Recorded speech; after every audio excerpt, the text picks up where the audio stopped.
Hey, it's Patricia Murphy. It's Thursday. This is Seattle Now.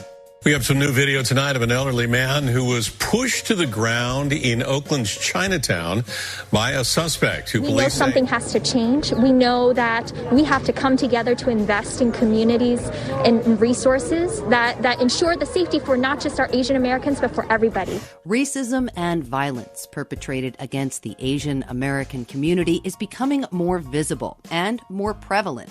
In a minute, Seattle Times columnist Naomi Ishisaka explains why she thinks the calls for law and order ignore the complexity of what's at stake. But first, let's get you caught up. Seattle has shed its official designation as an anarchist jurisdiction. With the swipe of a pen, President Biden reversed the trumped-up label slapped on Seattle, Portland, and New York 5 months ago. The move was an attempt by the former administration to politicize the protests calling for an end to police violence. The reversal effectively ends a lawsuit filed by the cities. Heads up, there's an earthquake drill this morning. The test of the Shake Alert earthquake warning system happens at 11. The idea is to give you enough advanced warning to take shelter in case of a serious quake. People in King, Pierce, and Thurston counties who opted into the system will get the test message today. It goes live all over the state in May. We're almost a year into this pandemic, and the Asian American community has been feeling the brunt.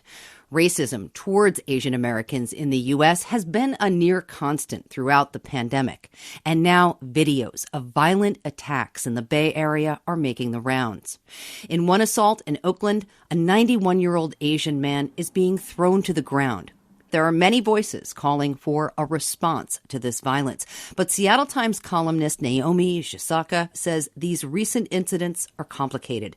There's been a long history of Asian Americans being used as a wedge to support anti-Blackness and, a long history of using sort of the model minority myth as a way to say, look, Asian Americans can do this. Why can't everybody else?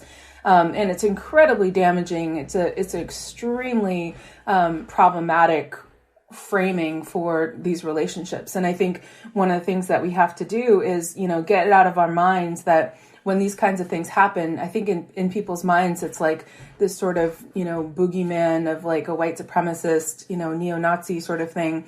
And that's not who we're talking about. Like in the case of this person, in the case of the other person who was arrested in San Francisco, these are both African-American men who I don't know their motivation. I haven't talked to them. Obviously, I don't know them.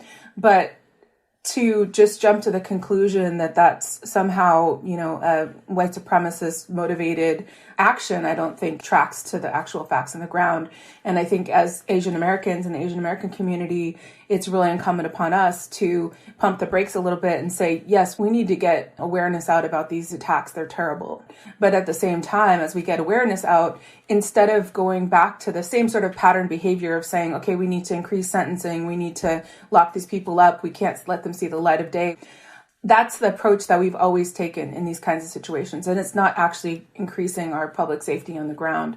And it's so easy to be reactive to that video. It's an awful thing to see. I'm interested in hearing from you what you're hearing specifically about how people think we should be reacting in the community that you think we should be more cautious about.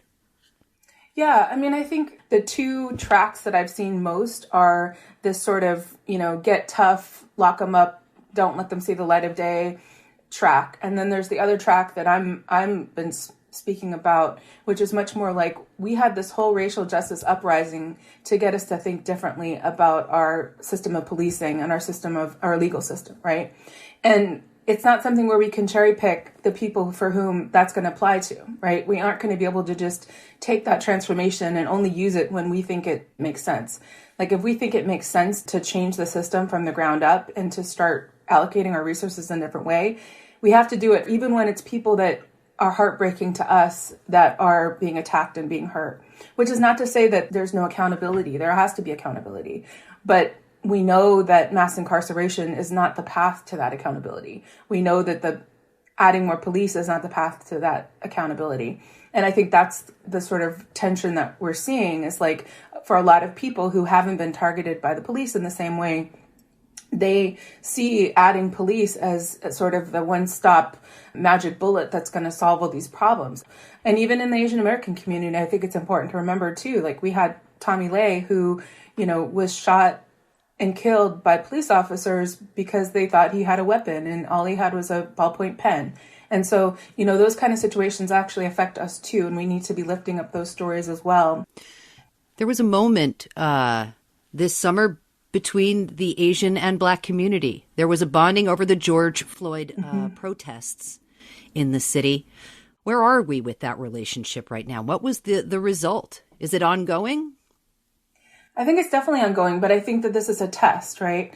This is a test to how much we actually are willing to live the values that we are able to speak, but find it much harder to act upon, right? And I think that was really the challenge that I was trying to pose in this column, is like, it's easy to say we want to have true community safety, we want to have true public safety, but it's much harder when, you're seeing these kinds of incidents play out and you're seeing these incredibly vulnerable people being harmed. What are you hearing locally? What are the conversations you're hearing in Seattle around this kind of violence and feelings of safety?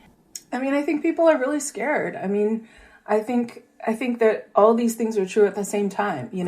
I don't know if I had told you this before, but years ago, there was a whole series of targeted robberies of Asian American women who were coming off the light rail train in Seattle. And I was one of the people that was attacked in that series of robberies, right? And it was a terrifying experience, I'm so sorry, Naomi. Yeah, and I think, and for me, I thought that the reason why Asian American women were being targeted was because we were perceived to be weak. And that was really upsetting to me.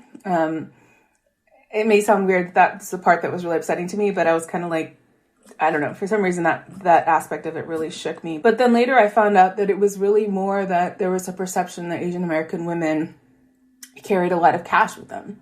And for me, that was like bizarre because I would never carry any cash. And I'm a Gen Xer. I don't carry cash. I don't remember the last time I had any cash.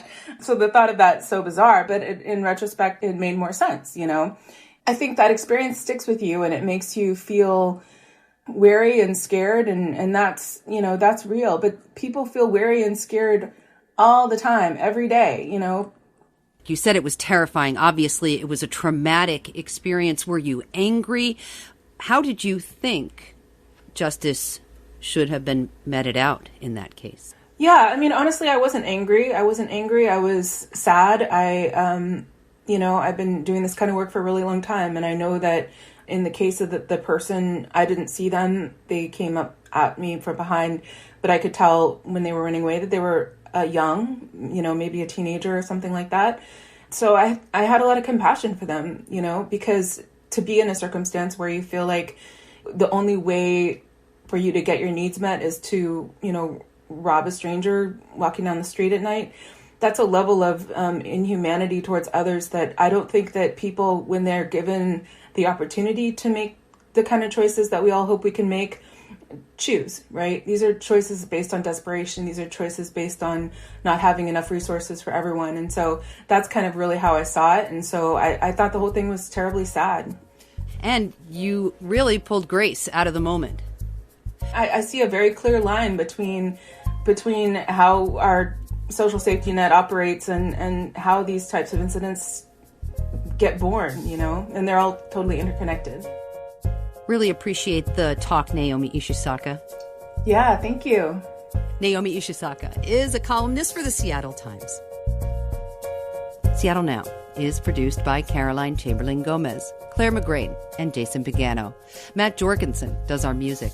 I'm Patricia Murphy. See you tomorrow.